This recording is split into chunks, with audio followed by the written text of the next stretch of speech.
जनकपुर में महोत्सव का माहौल है। ढोल और नगाड़े बज रहे हैं। एक विशाल पंडाल सजाया गया है। उसमें दो बड़े बड़े मंच बनाए गए हैं। एक मंच पर शिव धनुष रखा गया है जिसका नाम पिनाक है, और दूसरे मंच पर विश्वामित्र जी राम लक्ष्मण के साथ बैठे हुए हैं। सभा खचाखच भरी हुई है। अनेकों द्वीपों से आए हुए राजा उस पंडाल में अपने अपने स्थान पर बैठे हुए हैं। राजा की ओर से ऐलान करवाया गया कि जो कोई भी इस पिनाक धनुष को तोड़ेगा वही सीता का वर होगा, और सीता उसी के गले में वरवाला पहनाएगी।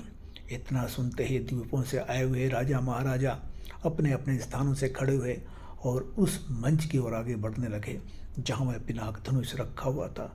सबने प्रयास किया, कोशिश की, लेकिन कोई भी उस धनुष को तोड़ न पाया।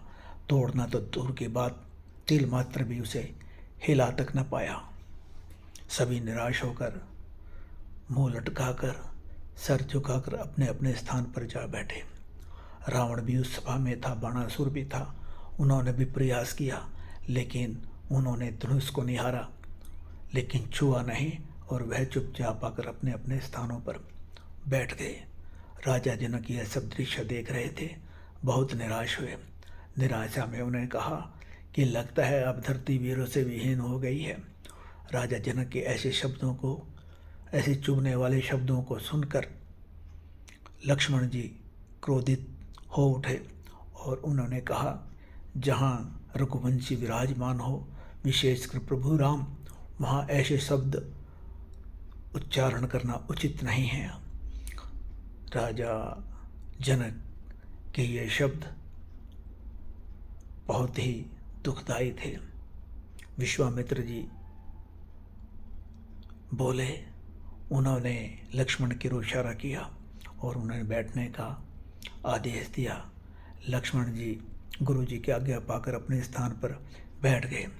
विश्वामित्र जी ने राम की ओर निहारा और उन्हें इशारा किया। भगवान राम गुरु विश्वामित्र जी की आज्ञा पाकर उस मंच की ओर आगे बढ़े जहाँ वह पिनाक धनुष रखा हुआ था।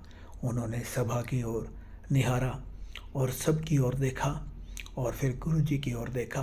गुरु जी ने इशारा किया तो प्रभु श्री राम जी ने एक ही बार में धनुष को उठाकर उसकी प्रत्यंता चढ़ा दी और धनुष के दो टुकड़े कर दिए और जमीन पर फेंक दिया। सभा में तालियां बजी।